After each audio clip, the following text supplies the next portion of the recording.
John Neely Kennedy, a U.S. Senator from Louisiana, was a man of steady resolve, the kind of person who could navigate the stormy waters of Capitol Hill with a calm demeanor and a sharp mind. His days were filled with the weight of representing his constituents, crafting legislation, and engaging in debates that demanded both wit and patience.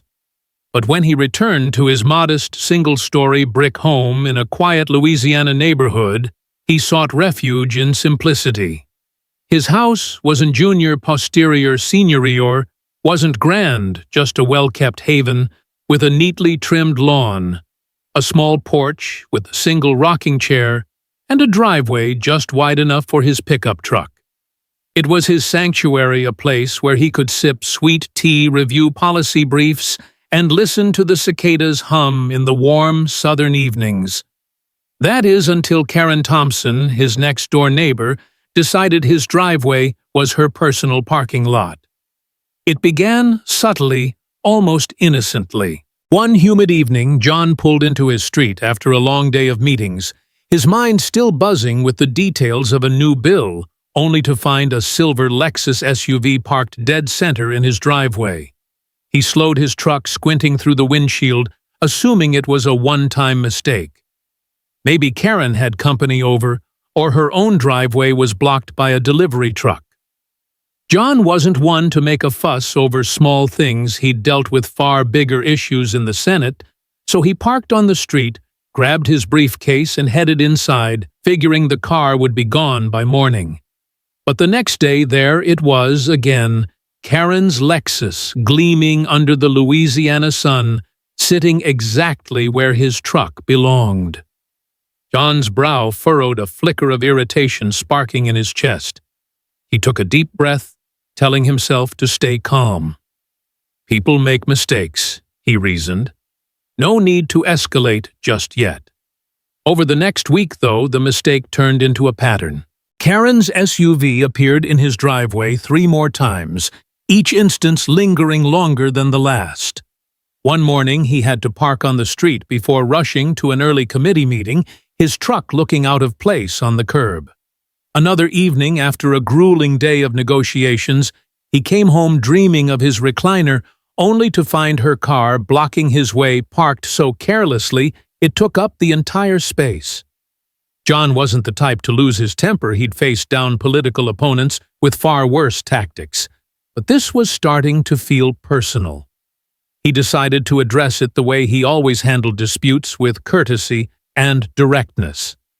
He crossed the lawn to Karen's house, a modern 2-story with pristine white shutters and a garden so manicured it could have been on a magazine cover. Karen was a prominent figure on the HOA board, and her home radiated the kind of control she wielded over the neighborhood. John knocked, and after a long pause, she answered. Her blonde hair swept into a flawless bob, her smile tight and calculated. "John?" "What's up, Karen?" asked her voice, light, but carrying an edge that made his jaw tighten just a fraction. "Your car's in my driveway," John said, his southern drawl steady, his tone calm but firm. "I'd appreciate it if you could move it." Karen blinked, her expression one of practiced surprise, as if the thought had never crossed her mind. "Oh, that I was just dropping off some groceries. The delivery truck needed room to maneuver." She waved a manicured hand, dismissing his concern like it was nothing. "You don't mind, do you?" John tilted his head, his patience still holding but starting to fray. "I do, actually. It's my driveway, Karen. I need to park my truck." She let out a small, tinkling laugh, the kind that said she wasn't taking him seriously. "Well, it's just for a few minutes, John. We're neighbors, right? No need to get all worked up." Before he could respond, she flashed that same tight-lipped smile and shut the door, leaving him standing on her porch, the humid air pressing against him like a weight. John lingered for a moment, staring at the polished wood of her door, his fingers flexing at his sides. He wasn't one to stir up trouble over something small, but this didn't feel small anymore. Karen's casual dismissal, Her assumption that she could do whatever she wanted gnawed at him. It wasn't just about the driveway, it was the disrespect, the entitlement that radiated from her like heat off asphalt. He walked back to his house. His steps measured his mind, replaying her words. He could let it go this time, but something told him this was only the beginning of a larger problem. The next few weeks tested John's restraint in ways he hadn't anticipated. Karen's Lexus became a near-permanent fixture in his driveway, showing up at the worst possible times. One morning, he had to rush to a town hall meeting only to find her SUV blocking his garage, forcing him to park on the street and scramble to make it on time. Another evening after a long drive home, he found her car parked at an angle, taking up every inch of space, as if she didn't care enough to even pretend it was an accident. Each time Karen had an excuse delivered with that same infuriating smile. "I'm just running inside for a second," she'd say, or "my cousin's car took my spot." Once she even had the audacity to claim, "I thought you were in D.C." John, as if that justified treating his property like a public lot. Her excuses were always paired with a wave of her hand, like she was granting him a favor by parking there. John tried to handle it like the gentleman he was. He left a note on her windshield one morning, written in his neat, deliberate handwriting, "Please don't park in my driveway. Thanks, John." The note vanished, but the Lexus didn't. He knocked on her door again this time, catching her in the middle of a phone call. Her voice loud and self-important as she discussed some HOA rule she'd enforced on another neighbor. When she finally turned to him, it was with a sigh that said he was the inconvenience. "John, really, it's just a car. It's my driveway," he said, his voice still calm but carrying a weight that made her pause for half a second. "You need to stop." Karen rolled her eyes, a gesture that made John's fingers curl into his palms. "Fine, fine, I'll move it," she said, as if she were doing him a grand favor. She moved the car that time, but the relief was fleeting. 2 days later, her SUV was back parked so sloppily it looked like she'd done it on purpose to prove a point. John wasn't a man who lost his temper easily. He'd faced tougher challenges in the Senate than a neighbor with a parking problem, but this was pushing him to his limit. He prided himself on his ability to stay composed, to find solutions through reason and respect. But Karen wasn't interested in reason. Her actions felt like a deliberate challenge, a test to see how far she could push him. One evening, after a marathon day of negotiations and a long drive home, he pulled into his street, his shoulders heavy with exhaustion, only to find not just Karen's Lexus, but another car, a sleek black Mercedes, parked right beside it. His driveway looked like a luxury car dealership. The two vehicles sprawled across the concrete like they owned the place. John sat in his truck for a moment, gripping the steering wheel, his jaw clenched so tight he could feel it in his temples. Enough was enough. He stepped out his boots, crunching on the gravel, and pulled out his phone to snap a picture of the scene. The flash lit up the cars, capturing their audacity in crisp detail. Then he marched to Karen's door and knocked harder than usual, the sound echoing through the quiet evening.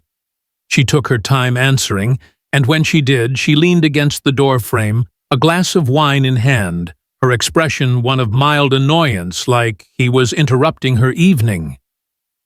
"John, what now?" she asked, her tone dripping with condescension, as if he were a child complaining about a broken toy.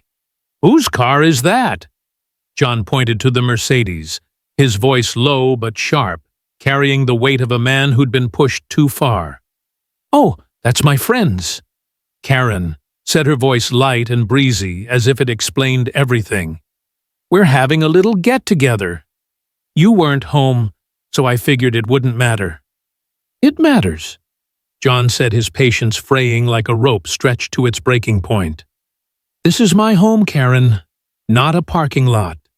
She folded her arms, tilting her head in that way that said she thought he was being unreasonable. "You should have said something earlier, John." "I would have moved it. I'm saying something now." He said, his eyes locking onto hers, his voice steady but carrying an edge that made it clear he wasn't backing down. "Move the cars." Karen sighed, swirling her wine like she was in no hurry. "Fine. I'll call my friend," she said, stepping inside and leaving him standing on her porch. John waited 10 minutes, then 15. At 20 minutes, his patience snapped like a dry twig. He wasn't one for drama, but he wasn't going to let this slide. He walked back to his house, sat on his porch, and pulled out his phone. His fingers hovered over the screen as he looked up the number for the local towing company. He'd given her chances more than most would, but she'd mistaken his restraint for weakness. This wasn't just about a driveway anymore. Karen Thompson had crossed a line, and John Kennedy wasn't the kind of man to let disrespect go unanswered. He'd built a career on standing up for what was right, on holding firm in the face of arrogance and entitlement. As he dialed the towing company, a small part of him wondered what Karen would do when she realized he wasn't playing her game. Would she storm over, indignant and furious? Would she try to spin it as his fault? He didn't know, and frankly, he didn't care. What he did know was that this was only the beginning. Karen had underestimated him, and she was about to learn that John Kennedy's principles weren't just for show. They were the foundation of who he was, and he was ready to stand his ground no matter what came next. John Neely Kennedy, a U.S. Senator from Louisiana, was no stranger to standing his ground. His days in Washington were spent wrestling with complex legislation and navigating the egos of Capitol Hill, always with a steady hand and a commitment to doing what was right. Back home in his quiet Louisiana neighborhood, his modest brick house was his refuge, a place where he could escape the noise of politics and enjoy the simple rhythm of life. But that rhythm had been disrupted by Karen Thompson, his entitled neighbor, who treated his driveway like her personal parking lot. After weeks of politely asking her to stop, John had reached his limit. Her silver Lexus SUV parked brazenly in his space-time, and again was no longer a minor annoyance, it was a challenge to his patience and principles. When he finally called a tow truck to remove her car, he thought the message was clear. But Karen wasn't the type to back down, and what followed was a battle of wills that tested John's resolve like never before. The first tow happened on a Friday evening, after a particularly long week. John pulled into his street, exhausted from a day of meetings, only to find Karen's Lexus parked dead center in his driveway, as if it belonged there. He sat in his truck for a moment, staring at the gleaming SUV, his fingers tapping the steering wheel. He'd given her chances more than enough in his mind, but her dismissive attitude and endless excuses had worn him down. This wasn't about a parking spot anymore. It was about respect, something Karen seemed to think she could ignore. Without hesitation, he pulled out his phone and dialed the local towing company. "I need a car removed from my driveway," he said, his voice calm but firm. The dispatcher asked for the address, and John provided it along with a quick explanation. "It's not my car, and I've got proof of ownership." Within 20 minutes, the tow truck rolled up, its yellow lights flashing in the dusk. The driver, a burly man with a no-nonsense attitude, hopped out and assessed the situation. "This the one?" he asked, nodding toward the Lexus. John confirmed with a nod, handing over a copy of his property deed. The driver didn't waste time. With a few quick movements, he hooked up the SUV, its wheels lifting off the ground with a satisfying groan. John stood on his porch, arms crossed, watching as the Lexus disappeared down the street. For the first time in weeks, his driveway was clear, and he felt a quiet sense of triumph. He wasn't one for petty victories, but this felt right, like a line had been drawn, and he'd held it firm. He didn't have to wait long for Karen's reaction. An hour later, as he sat in his living room reviewing a stack of policy papers, a furious pounding shook his front door.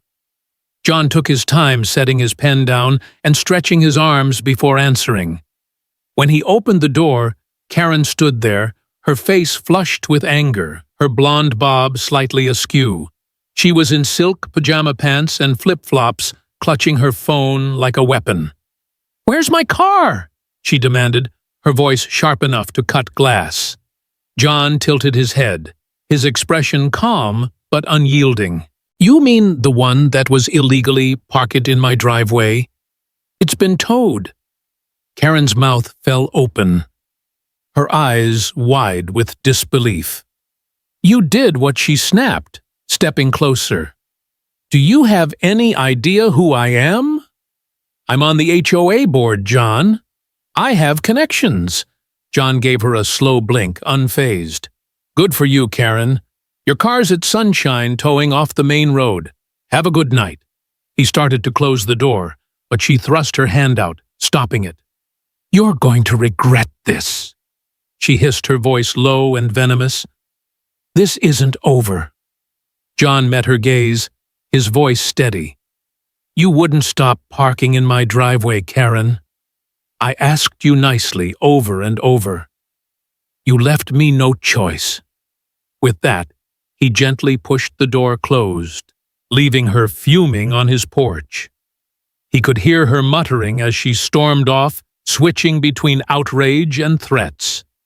For a moment, he thought she might call the police, but when an officer did show up later that evening, it was clear whose side they were on. "You had her car towed from your property?" the officer asked, glancing at John's deed. "You're within your rights, sir. She'll need to pay the impound fee." Karen's face, red with fury as she stood in her driveway, was a sight John wouldn't soon forget. He thought that would be the end of it. Surely having her car towed would make Karen think twice. But he underestimated her. A few days later, as he pulled into his street after a long day, there it was again, her Lexus parked at an angle in his driveway as if she were daring him to act. John sat in his truck staring at the scene, a mix of disbelief and amusement washing over him. She wasn't just ignoring him, she was doubling down. He shook his head, a wry smile tugging at his lips. If Karen wanted a fight, she was about to get one. This time John didn't bother knocking on her door. He didn't leave a note or try to reason with her. He parked on the street, pulled out his phone, and called the towing company again. "Same car, same driveway," he said, his voice calm but resolute. The dispatcher chuckled, recognizing the address. "We'll be there in 15. True to their word, the tow truck arrived, and within minutes Karen's Lexus was hooked up and rolling away. John watched from his porch, sipping a glass of water, feeling a quiet satisfaction. He wasn't a vindictive man, but there was something deeply gratifying about seeing her car vanish down the street again. Karen's reaction this time was even more explosive. She came storming out of her house as the tow truck pulled away, her voice piercing the evening air. "John!" she shrieked, marching across the lawn, her eyes blazing. "You did this again! Are you serious?" John leaned back in his rocking chair, his expression unruffled. "You parked in my driveway again, Karen. What did you expect?" Her hands balled into fists, her face turning a shade of red that bordered on alarming. "This is petty, John. I had guests over. There was no street parking. Not my problem," he said, his voice steady, almost casual. "You've been told enough times." Karen let out a frustrated growl, pacing in front of his porch like a caged animal. "You don't know what you're starting," she hissed. "I have influence in this neighborhood.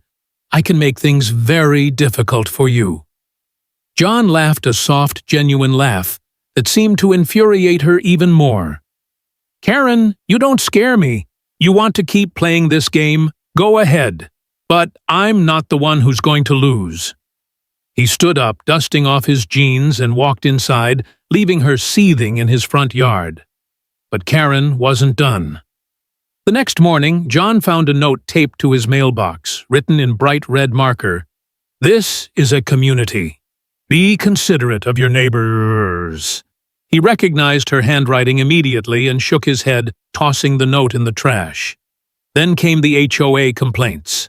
A letter arrived in his mailbox, claiming his porch chair was not in keeping with community aesthetics. John laughed out loud. His plain wooden rocking chair had been there for years, never an issue until now. Another letter followed this one about his mailbox paint being faded. By the third letter complaining about his trash cans being left out too long, John wasn't even annoyed anymore. He was impressed. Karen was putting in real effort, but it was clear she was grasping at straws. What came next, though, pushed things to a new level. One evening, as John was watering his lawn, a white security SUV pulled up, its lights flashing. A middle-aged officer stepped out, adjusting his belt like he was on a mission. "You live here, sir?" he asked. John frowned, lowering the hose. "Yeah. Why, we got a call about some suspicious activity," the officer said, looking uncomfortable. "Mind if I ask what you're doing?" John let out a slow breath, his eyes drifting to Karen's house. Sure enough, there she was standing on her porch, arms crossed, pretending to be oblivious. "So watering my lawn is suspicious now?" John asked, his tone dry. The officer shifted his weight clearly, wishing he were anywhere else. "Look, sir, I'm just following up on a call." "I know who made it," John said, cutting him off. "Tell her to find a new hobby." The officer nodded, tipped his hat, and walked back to his vehicle. Karen's smug smile faltered as John met her gaze, his expression calm but unyielding.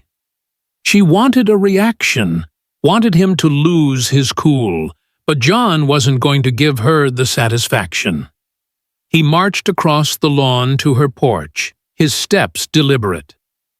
"Karen," he said, his voice low and steady, "you know why security was here."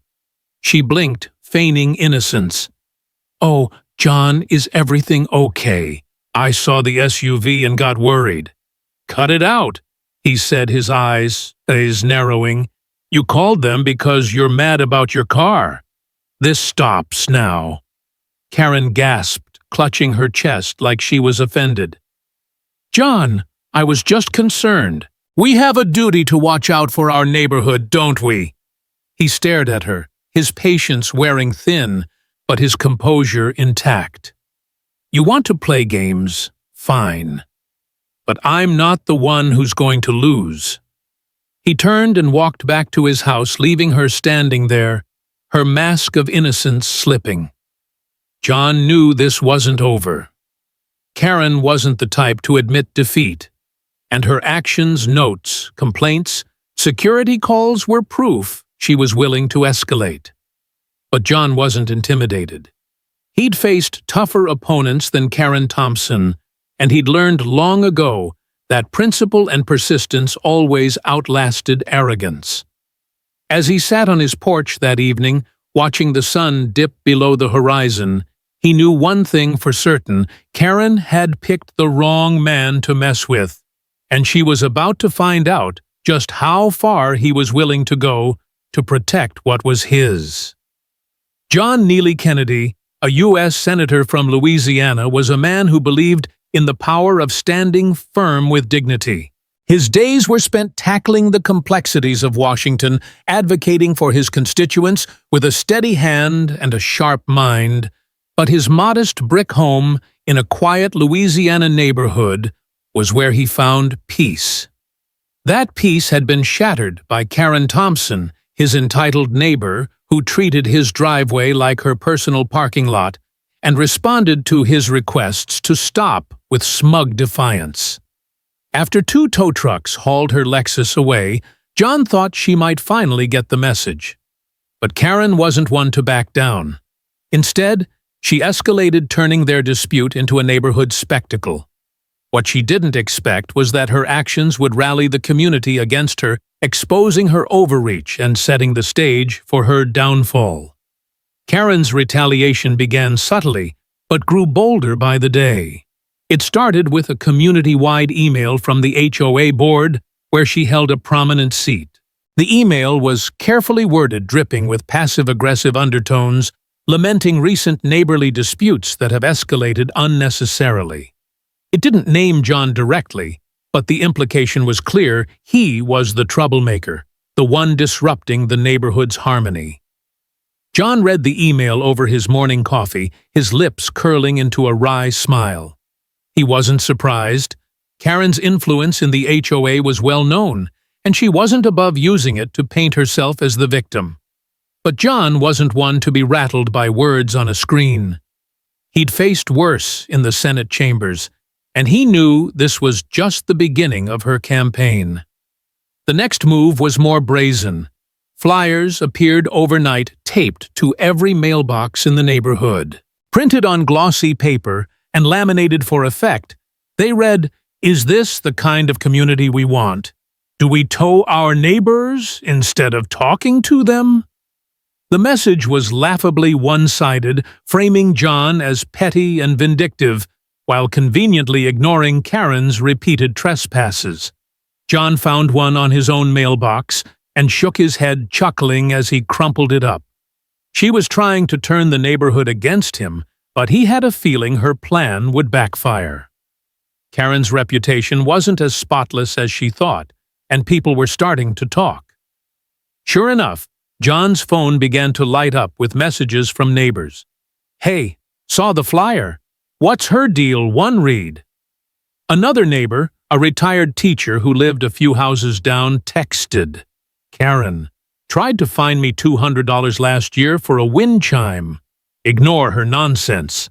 A parent from the local school board added, "If she parks in your driveway again, I'll split the tow fee with you." John grinned at that one, warmed by the unexpected support.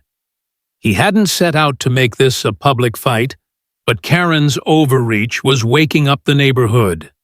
For years, she'd ruled the HOA like a self-appointed queen, doling out fines and complaints for minor infractions, everything from unapproved flower beds to garbage cans left out an hour too long. People had grumbled quietly, but no one had challenged her. Until now. Karen's next move pushed things further. One evening, as John was pruning his rose bushes, a white security SUV pulled up, its lights flashing in the fading daylight.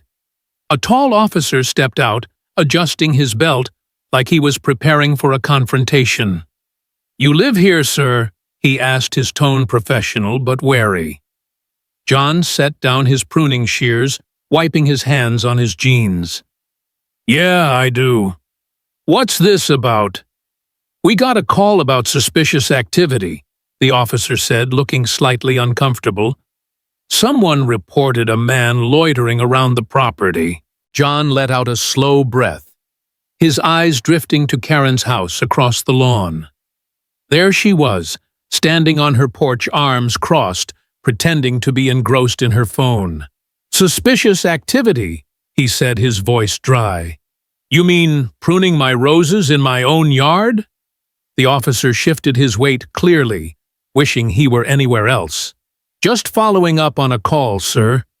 "You got ID?" John pulled out his wallet, handing over his driver's license with a calm nod. "I'm guessing you know who made that call?" he said, tilting his head toward Karen's house. The officer glanced at the ID, then back at John, his expression softening. "Look, we get these calls sometimes. People get upset. Things get out of hand. You're good here." He handed the ID back and headed to his SUV, but not before shooting a glance at Karen, who quickly looked away. John didn't let it go. He marched across the lawn to her porch, his steps deliberate, his patience wearing thin, but his composure intact. "Karen," he said, his voice low and steady, "you called security on me for pruning my roses." She blinked, her face a mask of feigned innocence. "Oh, John, is everything okay? I saw someone out here and got worried." We have to keep the neighborhood safe, don't we?" "Cut it out," he said, his eyes narrowing. "You're mad about your car, so you're making up stories. This stops now." Karen clutched her chest as if offended. "John, I was just concerned. I'm on the HOA board. It's my responsibility to look out for everyone." He stared at her, his gaze unflinching. "You want to keep playing these games? Fine, but you're not as untouchable as you think." He turned and walked back to his house, leaving her standing there, her smug smile faltering for the first time.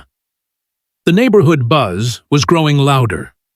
At the local coffee shop, John overheard two neighbors talking about Karen's latest antics. "She fined me for my kid's basketball hoop," one said it was an eyesore. "I've lived here 10 years, and she's never once helped anyone." Another neighbor chimed in, "She called security on my nephew for wearing a hoodie."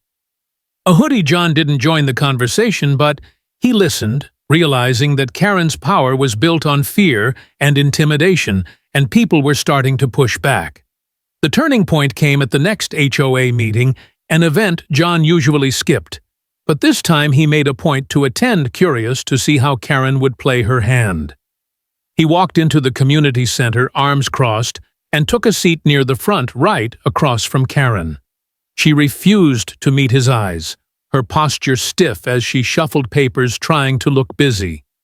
The meeting started with the usual agenda: budget updates, landscaping plans, a reminder about trash bin placement.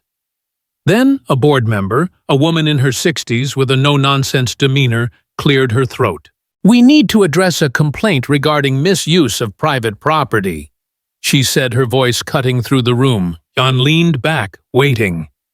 Karen sat up straighter, her lips curving into a confident smile, as if she thought this was her moment to shine. But the board member's next words wiped that smile away. "The complaint is against Karen Thompson," she said, her tone firm.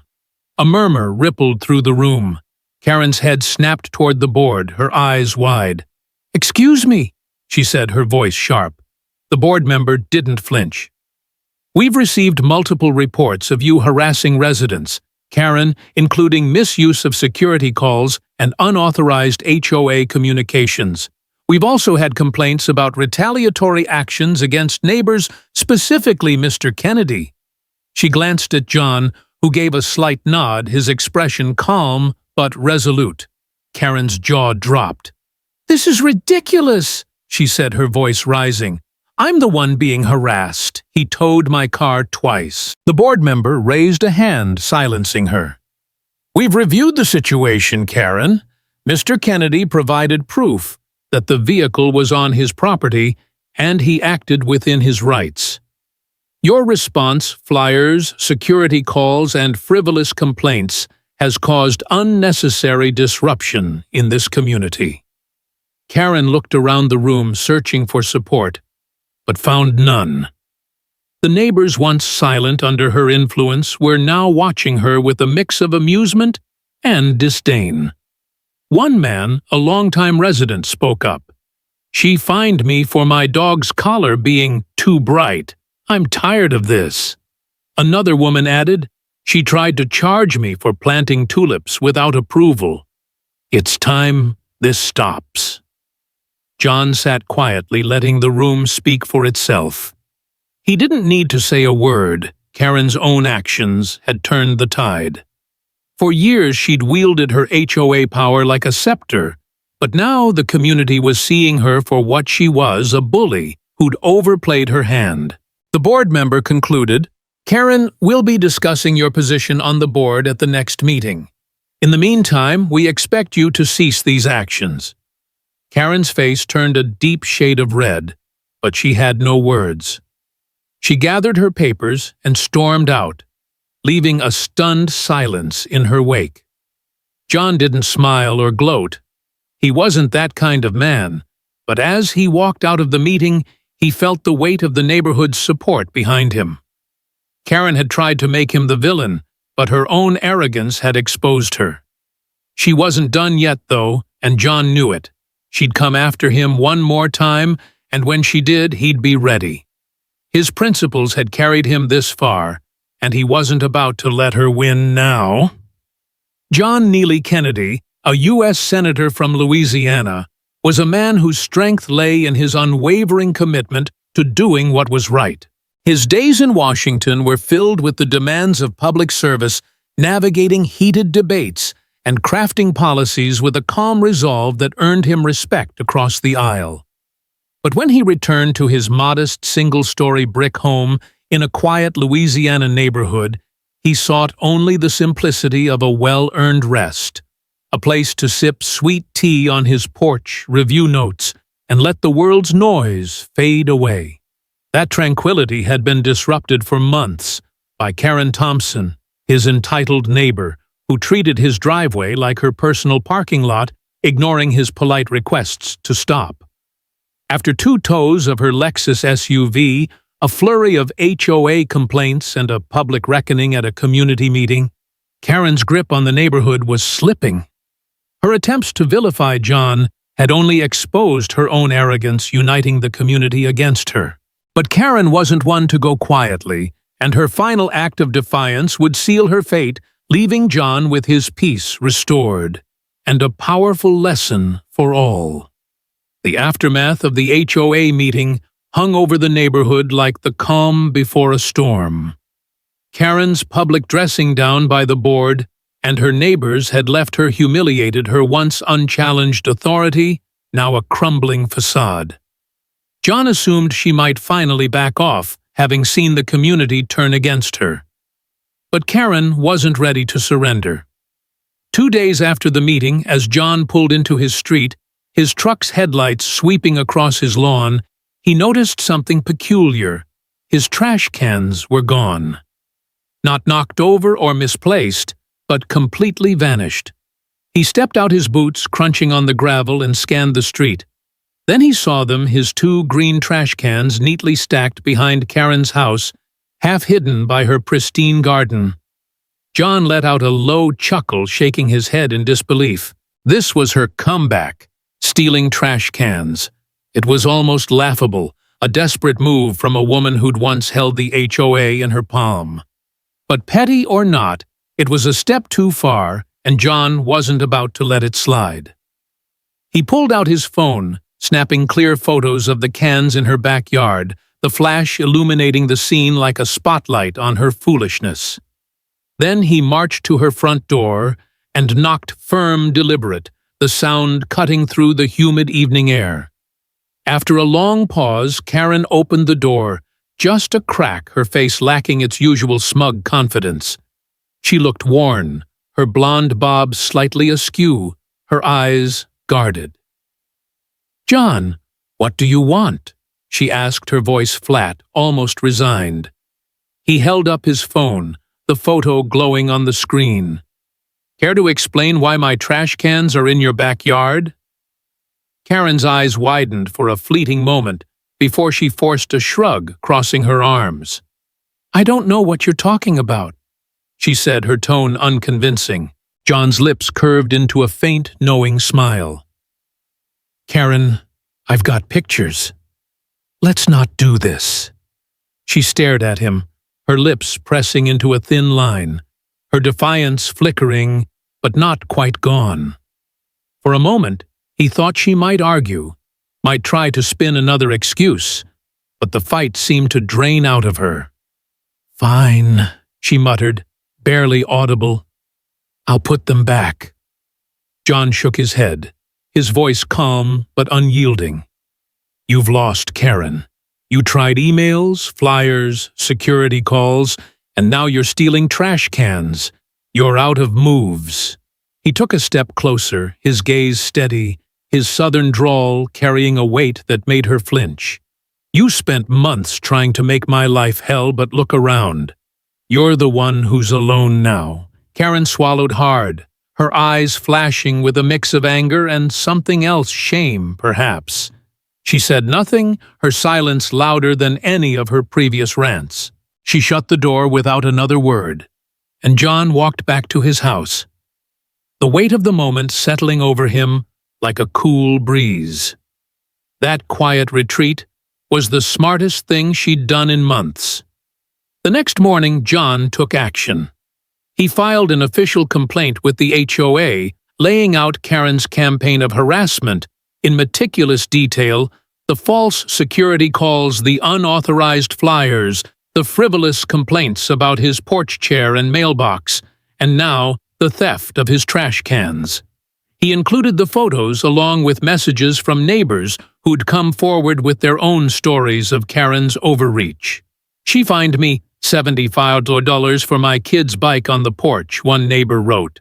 "She called security on my nephew for wearing a hoodie," another shared. The evidence was overwhelming, a paper trail of Karen's abuse of power. The HOA board, already shaken by the community's outcry at the meeting, had no choice but to act.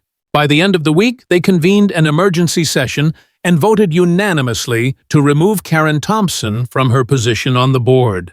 Her reign was over, her influence reduced to nothing. The news spread like wildfire. Neighbors who'd once feared Karen's wrath now spoke openly, sharing stories of her petty fines and power trips. At the local coffee shop, John overheard a group of residents laughing about her downfall. "She tried to charge me for planting tulips without approval," one woman said, rolling her eyes.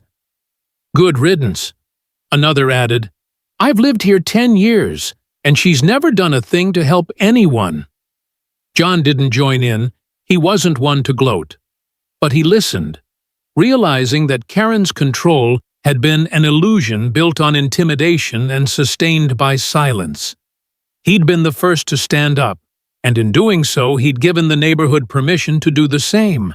A few weeks later, a for sale sign appeared in Karen's front yard, its bright colors a stark contrast to the quiet defeat it represented. Some said she was too embarrassed to stay. Others whispered she'd made too many enemies to feel welcome. John didn't care about the rumors. When the moving trucks rolled away, he stepped onto his porch, took a deep breath, and let the stillness of the evening wash over him. His driveway was his again, no Lexus, no notes, no petty complaints. Just peace hard-won and deeply satisfying. Karen never spoke to John again, no glares, no smug smiles, no passive-aggressive jabs about his lawn or mailbox. She avoided him entirely, and that was the best outcome he could have asked for. The neighborhood, once stifled by her overreach, felt alive again. People waved to each other, shared stories, and laughed about the HOA queen who'd finally been dethroned. John's quiet strength had turned the tide not through anger or vengeance, but through principle and persistence. He hadn't set out to be a hero, but his refusal to bow to Karen's entitlement had inspired others to find their voices. The lesson was clear, and it resonated far beyond the boundaries of one Louisiana neighborhood. Some people think they can push others around forever, wielding power to bend the world to their will. They believe their influence makes them untouchable, that no one will dare challenge their selfishness or arrogance. But when they cross someone like John Kennedy, someone who stands firm, not with bluster, but with integrity, their world unravels. John's patience, his refusal to stoop to Karen's level, showed that respect and principle always outlast entitlement. It's a lesson worth carrying forward. Treat others with fairness because actions have consequences, and karma has a way of catching up. When it does, the whole community watches, and the fall is one no one forgets.